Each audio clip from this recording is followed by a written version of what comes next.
નમસ્કાર મિત્રો, આપણે જેનેટિક એન્જિનિયરિંગનો અભ્યાસ કરીએ છીએ। આ જેનેટિક એન્જિનિયરિંગની અંદર મુખ્યત્વે રિકોમ્બિનન્ટ ડીએનએનું નિર્માણ, જીન ટ્રાન્સફર અને જીન ક્લોનિંગનો સમાવેશ થાય છે। પ્રશ્ન સ્વરૂપે પણ પૂછાય કે ભાઈ જેનેટિક એન્જિનિયરિંગમાં શાનો સમાવેશ થાય? જેનેટિક એન્જિનિયરિંગમાં રિકોમ્બિનન્ટ ડીએનએનું નિર્માણ, જીન ટ્રાન્સફર અને જીન ક્લોનિંગનો સમાવેશ થાય છે। આ ત્રણેય પદ્ધતિની મદદથી જેનેટિક એન્જિનિયરિંગ દ્વારા આપણે જીનેટિકલી મોડિફાઈ ઓર્ગેનિઝમ બનાવી શકીએ છીએ। GMO જેનેટિકલી મોડિફાઈ ઓર્ગેનિઝમ, જનીન પરિવર્તિત સજીવ।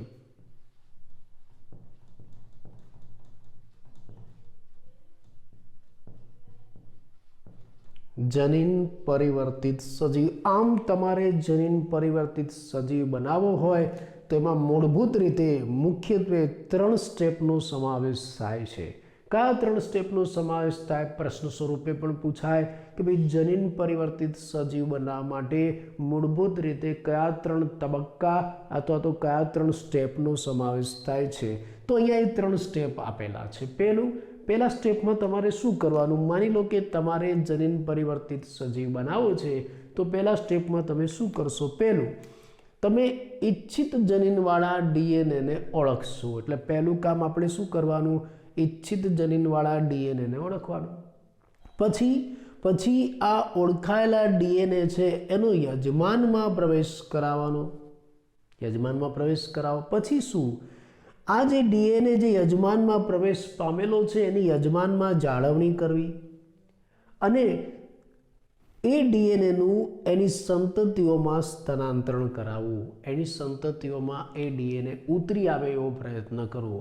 તો તમારે જનીન પરિવર્તિત સજીવ બનાવવો હોય તો એમાં આ 3 સ્ટેપનો સમાવેશ થશે। પહેલું, તમારે ઈચ્છિત જનીનવાળા ડીએનએને ઓળખવો પડશે, પછી એ ડીએનએને યજમાનમાં ટ્રાન્સફર કરવો પડશે અને યજમાનમાં એ ડીએનએની જાળવણી કરવી પડશે અને એને પેઢી દર પેઢી સંતતિમાં ઉતારવો પડશે। તો તમે આવા જનીન પરિવર્તિત સજીવ બનાવી શકો છો। અને આવા જનીન પરિવર્તિત સજીવ બનાવવા માટે તમારે રિકોમ્બિનન્ટ ડીએનએ ટેકનોલોજીની જરૂર પડશે। તમારે રિકોમ્બિનન્ટ ડીએનએ ટેકનોલોજી કરવી પડશે અને જો તમારે રિકોમ્બિનન્ટ ડીએનએ ટેકનોલોજીનો ઉપયોગ કરવો હોય તો તમારી પાસે કેટલાક સાધનો હોવા જોઈએ જેને રિકોમ્બિનન્ટ ડીએનએ ટેકનોલોજીના ઉપકરણો કહેવાય છે। ઉપકરણો એટલે સાધનો। કયા સાધનોની જરૂર પડે રિકોમ્બિનન્ટ ડીએનએ ટેકનોલોજીમાં? એક તો સૌથી પહેલા ઉત્સેચકોની જરૂર પડશે, પછી વાહકોની જરૂર પડશે અને સૌથી છેલ્લે યોગ્ય યજમાનની જરૂર પડશે। એમાંય સૌથી અગત્યનો જો ભાગ હોય રિકોમ્બિનન્ટ ડીએનએ ટેકનોલોજીનો તો એ છે ઉત્સેચકો। આમાં જુદા જુદા પ્રકારના ઉત્સેચકો વપરાય। કયા ઉત્સેચકો વપરાય? તો એક પહેલો સૌથી અગત્યનો રિસ્ટ્રિક્શન ઉત્સેચક, બીજું પોલિમરેઝ ઉત્સેચક અને ત્રીજા પ્રકારના લાઇગેઝ ઉત્સેચક। આવા મુખ્ય 3 પ્રકારના ઉત્સેચકોની જરૂર આપણને રિકોમ્બિનન્ટ ડીએનએ ટેકનોલોજીમાં પડે। ફરી એકવાર, કયા 3 પ્રકારના? એક તો રિસ્ટ્રિક્શન ઉત્સેચક, બીજા પોલિમરેઝ ઉત્સેચક અને ત્રીજા લાઇગેઝ ઉત્સેચક। પરીક્ષામાં પણ પૂછાય। એમાંય સૌથી મહત્વનો અને અગત્યનો છે રિસ્ટ્રિક્શન ઉત્સેચક। તો ચાલો આપણે સૌથી પહેલી શરૂઆત કરીશું રિસ્ટ્રિક્શન ઉત્સેચકથી। એની સંપૂર્ણ માહિતી આપણે પ્રાપ્ત કરીએ, એનું સંશોધન કેવી રીતના થાય, એનું નામકરણ, એનું વર્ગીકરણ અને એની કાર્યપદ્ધતિનું આપણે અભ્યાસ કરીએ। ચલો સૌથી પહેલાંનું સંશોધન, એની શોધ કેવી રીતે થઈ અને કોણે કરી? આ રિસ્ટ્રિક્શન ઉત્સેચકની શોધ સ્ટેવર્ટ લીન અને વાર્નર આર્બર નામના વૈજ્ઞાનિકે 1963માં કરી। યાદ રાખજો, MCQમાં નીટ વગેરે પરીક્ષામાં પૂછાય, કેમ કે આપણી પુસ્તકમાં વૈજ્ઞાનિકોના નામ નથી આપેલા, ખાલી આ સાલ આપેલી છે, ગરમ ઠંડી જે પણ છે। તો ફરી એકવાર આ રેસ્ટ્રિક્શન ઉત્સેચકની શોધ કોણે કરી? સ્ટેવર્ટ લિન અને વાર્નર આર્બર નામના વૈજ્ઞાનિકે 1963માં કરીને કેવી રીતે કરી હવે આપણે એ જોઈએ. આ બંને વૈજ્ઞાનિકોએ શું કર્યું? આ જે ઈ કોલાઈ બેક્ટેરિયા છે ને એના ઉપર વૃદ્ધિ પામતા આ બેક્ટેરિયોફેજ વાયરસ છે, એણે આ ઈ કોલાઈ બેક્ટેરિયા ઉપર વૃદ્ધિ પામતા બેક્ટેરિયોફેજ વાયરસની વૃદ્ધિ અટકાવતા બેક્ટેરિયોફેજ વાયરસની વૃદ્ધિ અટકાવતા હોય એવા બે ઉત્સેચકોને અલગ કર્યા હો 1963માં. આ બેક્ટેરિયોફેજ વાયરસની વૃદ્ધિ અટકાવતા હોય ઈ કોલાઈ બેક્ટેરિયા ઉપર આ બેક્ટેરિયોફેજ વાયરસની વૃદ્ધિ અટકાવતા હોય એવા બે ઉત્સેચકોને અલગ કર્યા. એમાંનો એક ઉત્સેચક શું કરતો હતો? એમાંનો એક ઉત્સેચક ડીએનએમાં મિથાઇલ સમૂહને ઉમેરે છે.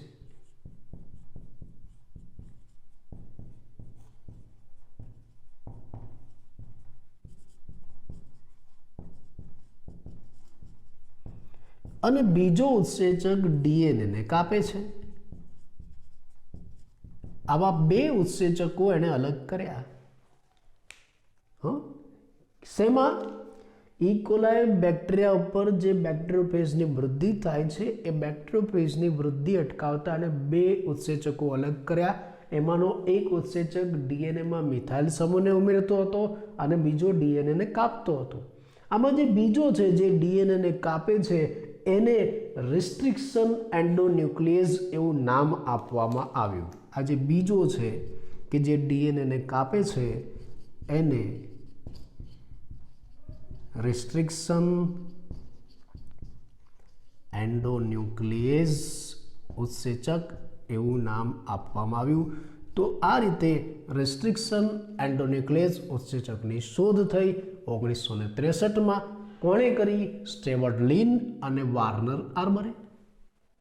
હા, એની શોધ 1963માં થઈ, પણ આ ઉત્સેચકોનું અલગીકરણ અને એનું વર્ગીકરણ 1968માં થયું, 5 વર્ષ પછી. તાત્કાલિક નહીં, એના 5 વર્ષ પછી આવા ઉત્સેચકોને સજીવોમાંથી અલગ કરવામાં આવ્યા અને એનું વર્ગીકરણ કરવામાં આવ્યું. કોણે કર્યું? 5 વર્ષ પછી 3 વૈજ્ઞાનિકો અગત્યના, આના નામ પણ આપણી પુસ્તકમાં નથી આપ્યા. એક છે એચ.ઓ. સ્મિથ, બીજો છે કે.ડબલ્યુ. વિલ્કોક્સ અને ત્રીજો છે ટી.જે. કેલે. નામ યાદ રાખજો, નીટ માટે, બોર્ડની પરીક્ષા માટે નહીં. એચ.ઓ. સ્મિથ, કે.ડબલ્યુ. વિલ્કોક્સ, ટી.જે. કેલે. આ ત્રણેય વૈજ્ઞાનિકોએ 1968માં સૌ પ્રથમ રિસ્ટ્રિક્શન ઉત્સેચકને અલગ કર્યો. અને આ જે રિસ્ટ્રિક્શન ઉત્સેચક હતો એ ડીએનએની વિશિષ્ટ ન્યુક્લિયોટાઇડના ક્રમના આધારે કાર્ય કરતો હતો. ફરી એકવાર, આ 3 વૈજ્ઞાનિકો એચ.ઓ. સ્મિથ, કે.ડબલ્યુ. વિલ્કોક્સ અને ટી.જે. કેલેએ 1968માં સૌ પ્રથમ રિસ્ટ્રિક્શન ઉત્સેચકને અલગ કર્યો, જે ડીએનએ, આ જે રિસ્ટ્રિક્શન ઉત્સેચક છે જે ડીએનએના વિશિષ્ટ ન્યુક્લિયોટાઇડના ક્રમના આધારે કામ કરતો હતો. અને આ સૌ પ્રથમ શોધાયેલો રિસ્ટ્રિક્શન ઉત્સેચક કયો? એમસીક્યુમાં પણ તમને પૂછાય. સૌ પ્રથમ શોધાયેલ રિસ્ટ્રિક્શન ઉત્સેચક કયો? સૌ પ્રથમ શોધાયેલ રિસ્ટ્રિક્શન ઉત્સેચક HindD2 છે. HindD2 એવું બોલીએ છીએ આપણે, HindD2, હિન્દ, હિન્દુસ્તાન, હિન્દ, એવું નથી. આ સૌ પ્રથમ શોધાયેલ ઉત્સેચક કયો છે? રિસ્ટ્રિક્શન ઉત્સેચક. સૌ પ્રથમ શોધાયેલ રિસ્ટ્રિક્શન ઉત્સેચક એને આ રીતે બોલાય, HindD2. એટલે સૌ પ્રથમ શોધાયેલ રિસ્ટ્રિક્શન ઉત્સેચક કયો? HindD2. અને શેમાંથી પ્રાપ્ત થયો? હિમોફિલસ ઇન્ફ્લુએન્ઝા બેક્ટેરિયામાંથી. એટલે આ રીતે પણ પ્રશ્ન પૂછાય કે સૌ પ્રથમ રિસ્ટ્રિક્શન ઉત્સેચક કયા સૂક્ષ્મજીવમાંથી પ્રાપ્ત કરવામાં આવ્યો? હિમોફિલસ ઇન્ફ્લુએન્ઝા. એટલે સૌ પ્રથમ હિમોફિલસ ઇન્ફ્લુએન્ઝામાંથી રિસ્ટ્રિક્શન ઉત્સેચક પ્રાપ્ત કરવામાં આવ્યો, જેને નામ શું આપ્યું હતું? HindD2. આ HindD2 રિસ્ટ્રિક્શન ઉત્સેચક છે, એટલે ડીએનએ અણુને કાપે, પણ કેવી રીતે કાપે એ પણ શોધાયું. આ રિસ્ટ્રિક્શન ઉત્સેચક HindD2 એ ડીએનએના અણુને ચોક્કસ જગ્યાએથી 6 બેઝ પેરવાળા એક વિશિષ્ટ ક્રમ ઉપરથી કાપે છે, ગમે ત્યાંથી નહીં. આ HindD2 નામનો રિસ્ટ્રિક્શન એન્ડોન્યુક્લિયસ ઉત્સેચક એ ડીએનએને કાપે છે. વાત સાચી, કેમ કે રિસ્ટ્રિક્શન ઉત્સેચક છે ને એ કામ શું કરે? ડીએનએને કાપવાનું. પણ ક્યાંથી કાપશે?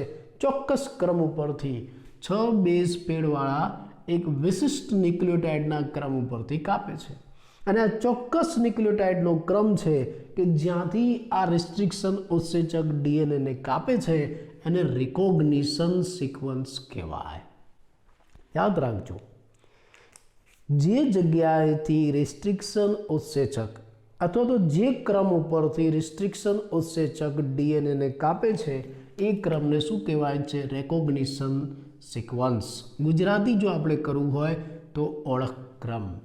એટલે જે ચોક્કસ જગ્યાએથી આ રિસ્ટ્રિક્શન ઉત્સેચક ડીએનએના અણુને કાપે છે, જે ચોક્કસ ક્રમ ઉપરથી આ રિસ્ટ્રિક્શન ઉત્સેચક ડીએનએના અણુને કાપે છે એ ચોક્કસ ક્રમને શું કહેવાય છે? રિકોગ્નિશન સિક્વન્સ, ઓળખ ક્રમ. એટલે આ HindD2 માટે પણ ડીએનએમાં આવી રિકોગ્નિશન સિક્વન્સ હતી. એ સિક્વન્સ કઈ મેં અહીંયા નીચે લખીને તમને આપેલી છે. ચલો, આ ડીએનએનો એક અણુ જેમાં 2 પોલીન્યુક્લિયોટાઇડ શૃંખલા છે, એક 5' to 3' ની દિશામાં અને બીજી 3' to 5' ની દિશામાં. બંને ઉપર આ 6 બેઝ પેરવાળો ક્રમ કયો? તો આ રહ્યો. આ મેં 6 બેઝ પેરવાળો ક્રમ બતાવ્યો છે. આખું ડીએનએ નથી બતાવ્યો. આખા ડીએનએ ઉપર જે જગ્યાએ HindD2 નામનો ઉત્સેચક જોડાય છે એ 6 બેઝ પેર મેં અહીંયા બતાવી છે. જો અહીંયા 5' to 3' એક શૃંખલા પર, એક છેડા ઉપર 5' to 3' કયો ક્રમ છે? GTC GAC. અને એની સામેની શૃંખલા ઉપર કયો ક્રમ છે? 3' to 5' CAG CTG. યાદ રાખજો, પરીક્ષામાં કદાચ પૂછાય કે આ HindD2 માટેનો 6 બેઝ પેર વાળો ક્રમ અથવા તો રેકોગ્નિશન સિક્વન્સ કઈ? આ રહ્યા. HindD2 માટેની રિકોગ્નિશન સિક્વન્સ આ રહ્યા. 5' to 3', 3' to 5' કયું છે? 5' to 3' GTC GAC અને 3' to 5' CAG CTG. આ ક્રમ છે.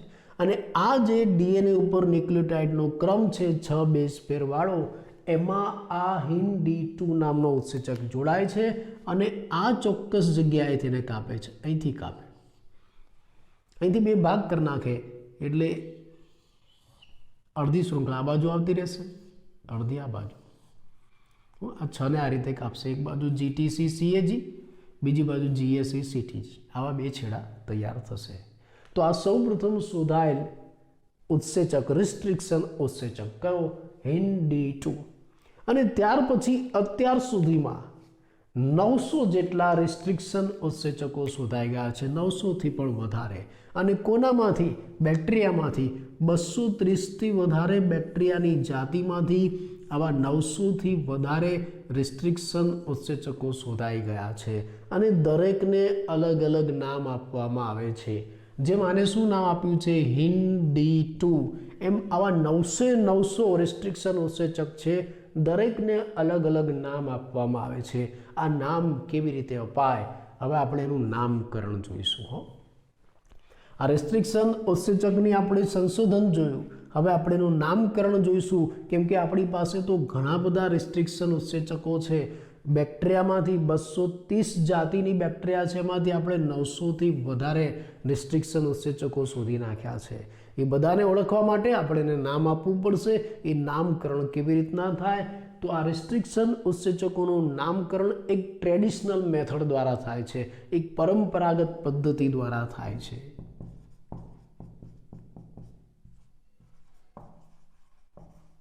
એક પરંપરાગત પદ્ધતિ દ્વારા થાય છે. અને આ પરંપરાગત પદ્ધતિ દ્વારા આ રિસ્ટ્રિક્શન એન્ડોન્યુક્લિયસ ઉત્સેચકનું નામ કેવી રીતે અપાય? એને જે સૂક્ષ્મજીવમાંથી અલગ કર્યા ને એ સૂક્ષ્મજીવના નામ ઉપરથી. એટલે ઉત્સેચકનું નામકરણ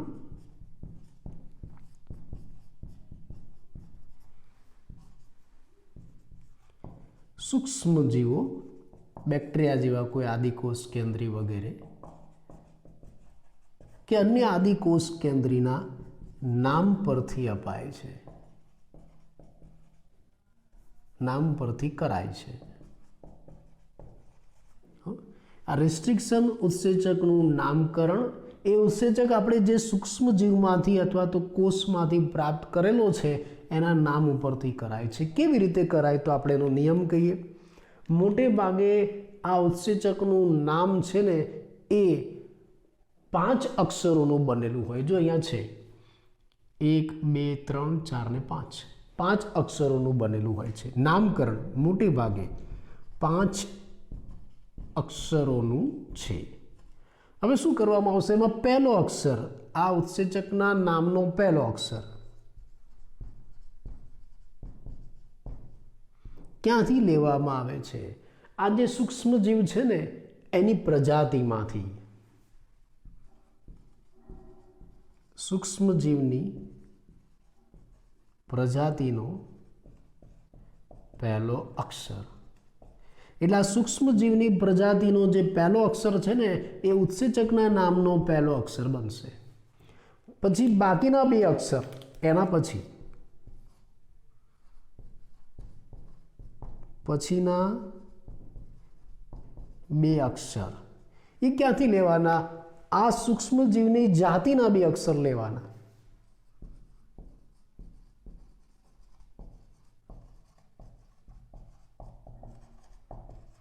અહીંયા આપણે આ સૂક્ષ્મજીવની જાતિના પ્રથમ 2 અક્ષર છે ને એને આ બીજા 2 અક્ષર તરીકે લઈશું. ઉત્સેચકના બીજા 2 અક્ષર તરીકે લઈશું. સૂક્ષ્મજીવની જાતિના પ્રથમ 2 અક્ષર એ પણ તમને કહી દઉં. સૂક્ષ્મજીવની જાતિના પ્રથમ 2 અક્ષર છે એને આપણે પછીના 2 અક્ષર તરીકે લઈશું. પહેલો અક્ષર કયો લીધો? સૂક્ષ્મજીવની પ્રજાતિનો પહેલો અક્ષર એ ઉત્સેચકનો પહેલો અક્ષર. પછી ઉત્સેચકના બાકીના જે 2 અક્ષર છે ને એ સૂક્ષ્મજીવની જાતિના 2 અક્ષર લઈ લેવાના. પ્રથમ 2 અક્ષર લઈ લેવાના. પછી કયો અક્ષર આવશે? આ પહેલો, આ 2 આવી ગયા એટલે 2 ને 3 થઈ ગયા. પછી ચોથો અક્ષર એ સૂક્ષ્મજીવનો સ્ટ્રેનનો પહેલો અક્ષર લેવાનો.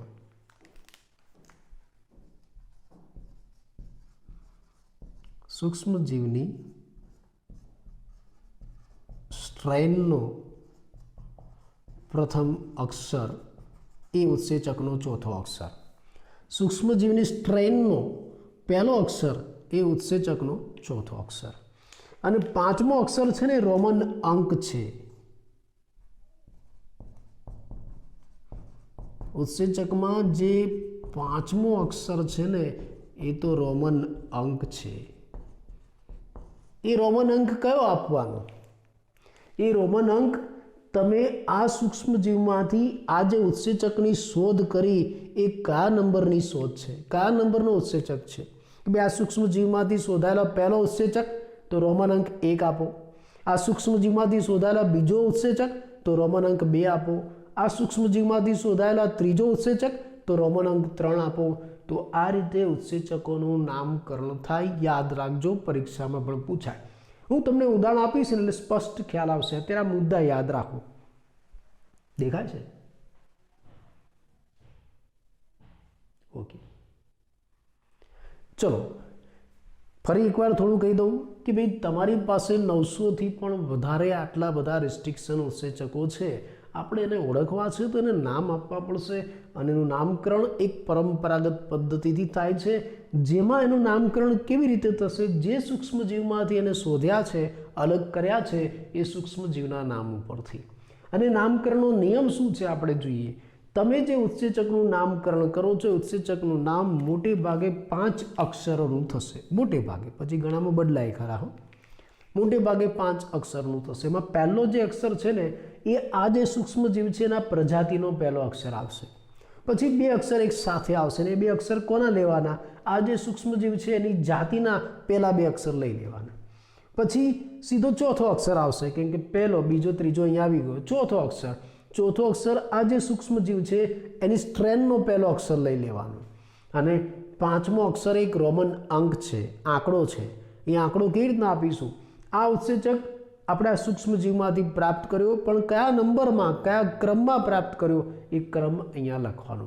ચલો હું તમને એક ઉદાહરણ આપું આ નામકરણ માટેનું.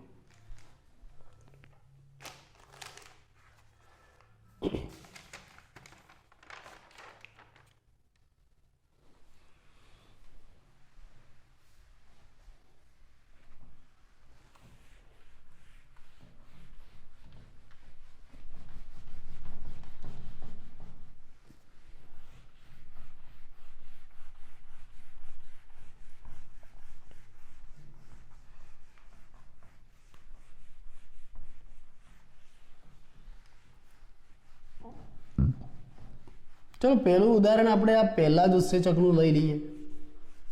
ભાઈ સૌપ્રથમ શોધાયેલો ઉત્સેચક કયો છે? આહીન D2. તો આપણે પહેલું ઉદાહરણ આહીન D2 નું જ લઈએ. પછી તમને એક બીજું ઉદાહરણ આપું.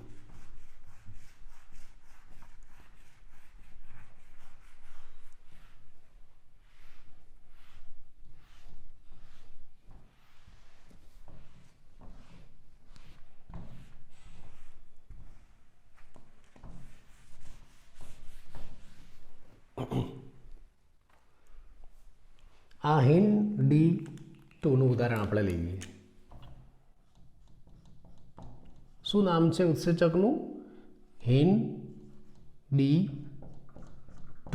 આવું એનું નામ છે. કેવી રીતના કરાય તમે હવે જાણો છો, અહીંયા લખેલું છે. આ ઉત્સેચકનું નામકરણ એ જેમાંથી પ્રાપ્ત કરેલો છે એ સજીવના નામ ઉપરથી થશે. આ હીન D2 શેમાંથી પ્રાપ્ત કરાયો? હિમોફિલસ ઇન્ફ્લુએન્ઝા બેક્ટેરિયામાંથી. ચલો એનું નામ હું બાજુમાં લખું.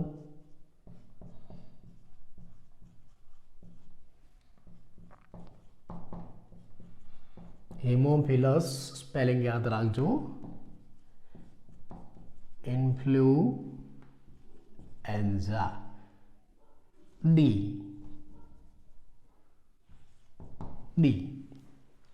આ સૂક્ષ્મજીવનું નામ છે. એના ઉપરથી આ ઉત્સેચકનું નામકરણ કરેલું છે. આ ઉત્સેચકને આ સૂક્ષ્મજીવ, આ ઉત્સેચક અને આ સૂક્ષ્મજીવ જેમાંથી આ ઉત્સેચક મેળવેલો છે. ચલો આ જે સૂક્ષ્મજીવનું નામ મેં અહીંયા લખેલું છે ને એમાં હું તમને કહી દઉં. આ હિમોફિલસ એટલે પ્રજાતિ અને આ ઇન્ફ્લુએન્ઝા એટલે જાતિ અને આ ડી અથવા તો એને આરડી પણ કહેવાય છે. આ આરડી એટલે સ્ટ્રેન. ચલો હવે તમને સમજાયું. અહીંયા મેં 3 વસ્તુ વાપરી હતી કે સૂક્ષ્મજીવમાં આપણે આ જે ઉત્સેચકનું નામકરણ કરીએ છીએ સૂક્ષ્મજીવમાંથી કરીએ છીએ અને સૂક્ષ્મજીવની 3 વસ્તુ આપણે વાપરીએ છીએ. એક પ્રજાતિ, બીજી જાતિ અને ત્રીજી સ્ટ્રેન. તો અહીંયા મેં આ સૂક્ષ્મજીવનું આખું નામ લખ્યું. એનું પ્રજાતિ, એનું જાતિ અને આની સ્ટ્રેન. પ્રજાતિ કઈ છે? હિમોફિલસ. જાતિ કઈ છે? ઇન્ફ્લુએન્ઝા. સ્ટ્રેન કઈ છે? આરડી અથવા તો ડી. તો ચલો આપણે નામકરણ કરીએ આ નિયમ પ્રમાણે. તમારે આમાંથી પ્રાપ્ત થતા રિસ્ટ્રિક્શન ઉત્સેચકનું નામકરણ કરવું છે. તો પહેલો અક્ષર કયો આવશે ઉત્સેચકનો? પહેલો અક્ષર આ સૂક્ષ્મજીવની પ્રજાતિનો પહેલો અક્ષર. આ સૂક્ષ્મજીવની પ્રજાતિનો પહેલો અક્ષર H અહીંયા તમે લખ્યો. પછી બાકીના 2 અક્ષર, પછીના 2 અક્ષર શેમાંથી લેવાના છે? આ સૂક્ષ્મજીવની જાતિના પ્રથમ 2 અક્ષર. આ સૂક્ષ્મજીવની જાતિ એના આ 2 પ્રથમ અક્ષર એટલે HIN થયું આ હિન. પછી શું લખવાનું? પછી ચોથો અક્ષર. કેટલા અક્ષર થયા? 1 2 ને 3. હવે ચોથો અક્ષર આવશે. ચોથો અક્ષર ક્યાંથી લઈશું? એના સ્ટ્રેનમાંથી. એનો સ્ટ્રેનનો પહેલો અક્ષર, સ્ટ્રેન એટલે આ રહ્યું આ, એનો પહેલો અક્ષર ડી. તો હિન ડી. અને પછી આ ઉત્સેચક આ સૂક્ષ્મજીવમાંથી બીજા ક્રમમાં શોધાયો, બીજા નંબરનો ઉત્સેચક છે. તો બાજુમાં શું લખ્યું આપણે? 2. હિન D2. આ રીતે આ ઉત્સેચકનું નામકરણ થયું. સમજાયું? ચલો હું તમને એક બીજું ઉદાહરણ આપું. બીજો એક ઉત્સેચક આપણે લઈએ, પુસ્તકમાં પણ આપેલું છે.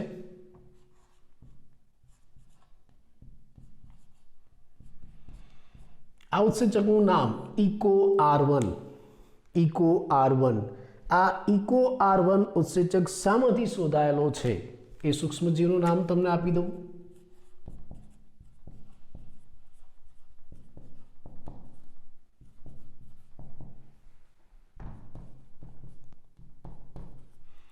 ઇસ્ચેરેસિયા કોલાય RY13 નામના બેક્ટેરિયામાંથી શોધાયેલો છે.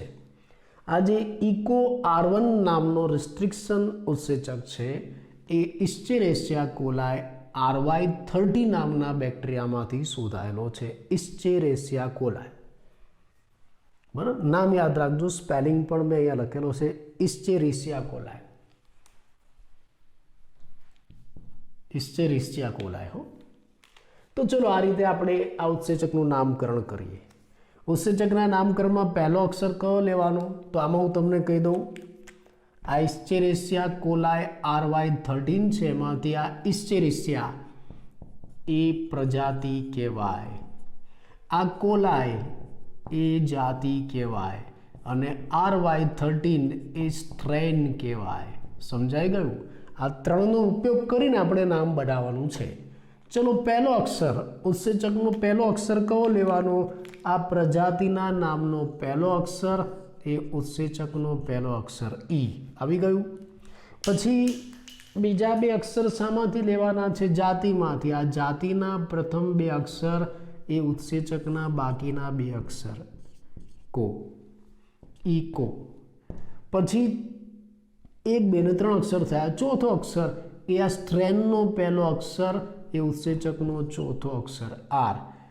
અને આ જે ઉત્સેચક ઇસ્ચેરેસિયા કોલાયમાંથી પ્રાપ્ત કરેલો છે પહેલો ઉત્સેચક છે, સૌ પ્રથમ શોધાયેલો. એટલે રોમન અંક શું લખીશું? 1, ઇકો R1. તો આ રીતે ઉત્સેચકોનું નામકરણ થાય છે. આના ઉપરથી તમને પ્રશ્નો પણ પૂછાય. આ તો આપણે નામકરણ કર્યું. વર્ગીકરણ કેવી રીતે થાય એની પણ સાથે ચર્ચા કરી લઈએ. આ જે બધા રિસ્ટ્રિક્શન ઉત્સેચકો છે 900થી પણ વધારે, એ બધાનો સમાવેશ ઉત્સેચકના એક મોટા વર્ગમાં થાય છે, ન્યુક્લિયસ વર્ગમાં થાય છે. તમે 11મા ધોરણમાં ઉત્સેચકોનું વર્ગીકરણ જોયું, એમાં એક વર્ગ હતો ન્યુક્લિયસ. એ ન્યુક્લિયસ વર્ગની અંદર આ બધા રિસ્ટ્રિક્શન ઉત્સેચકોનો સમાવેશ થાય છે. એટલે વર્ગ કયો છે? ન્યુક્લિયસ. અને આ ન્યુક્લિયસ વર્ગની અંદર તમામ રિસ્ટ્રિક્શન ઉત્સેચકો આવી જાય. રિસ્ટ્રિક્શન ઉત્સેચકો બધા જ આવી જાય છે. અને વળી પાછું આ રિસ્ટ્રિક્શન ઉત્સેચકો છે એને આગળ આપણે બે વર્ગોમાં વહેંચીશું, એના બે પ્રકાર પાડીશું. આ રિસ્ટ્રિક્શન ઉત્સેચકો બે ટાઈપના હોય. એક restriction exonuclease અને બીજું છે બીજો વર્ગ restriction endonuclease. બરાબર ને? આ રીતે આ રિસ્ટ્રિક્શન ઉત્સેચકોને બે વર્ગોમાં વહેંચવામાં આવશે. બધા જ રિસ્ટ્રિક્શન ઉત્સેચકોનો સમાવેશ આપણે ઉત્સેચકના કયા વર્ગમાં કરીશું? ઉત્સેચકના એક મોટા વર્ગમાં, ન્યુક્લિયસમાં કરીશું. અને આ જે રિસ્ટ્રિક્શન ઉત્સેચકો છે એને પણ આગળ આપણે બે વર્ગોમાં વહેંચીશું, એના કામના આધારે, એના કાર્યના આધારે. રિસ્ટ્રિક્શન એક્ઝોન્યુક્લિયસ અને રિસ્ટ્રિક્શન એન્ડોન્યુક્લિયસ. આ ઉત્સેચકો ડીએનએને ક્યાંથી કાપે છે એના આધારે આ બે પ્રકાર પાડેલા છે. રિસ્ટ્રિક્શન એક્ઝોન્યુક્લિયસ, આમાં શું થશે?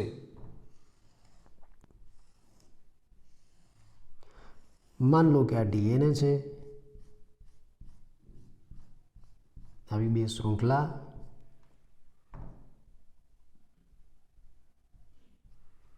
આ રિસ્ટ્રિક્શન એક્ઝો એટલે બહાર અને એન્ડો એટલે અંદર. આ રિસ્ટ્રિક્શન એક્ઝોન્યુક્લિયસ ઉત્સેચક આ ડીએનએની શૃંખલાને અથવા તો ડીએનએને બહારથી એના છેડેથી કાપે છે. માન લો કે આ ઉત્સેચક અહીંથી કાપે છે, તો અહીંથી આ ભાગ છૂટો પડી જશે, આ છેડો અલગ થઈ જશે. એક આટલું અને એક આટલો છેડો અલગ. બહારથી આ છેડેથી કાપે અથવા તો આ છેડેથી કાપે, કોઈ પણ. જ્યારે રિસ્ટ્રિક્શન ઉત્સેચક ડીએનએને એના છેડા ઉપરથી કાપે, કાં તો આ છેડેથી અથવા તો આ છેડેથી છેડા ઉપરથી કાપે, તો એને શું કહેવાય? રિસ્ટ્રિક્શન એક્ઝોન્યુક્લિયસ. જે ડીએનએને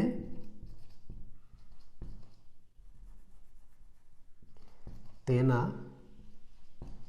છેડા પરથી કાપે છે. ચલો એન્ડોન્યુક્લિયસમાં શું હશે? આ પણ ડીએનએને કાપે છે, પણ એન્ડો એટલે અંદરથી. ડીએનએમાં અંદરની બાજુએ કોઈ ચોક્કસ સ્થાનેથી કાપે.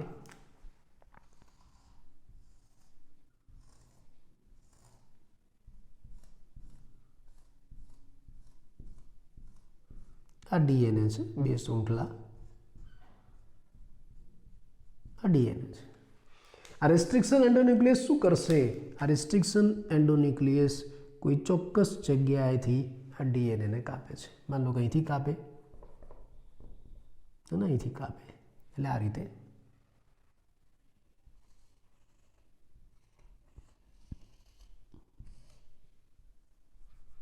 અહીંથી કાપશે. અહીંથી કાપીએ આપણે.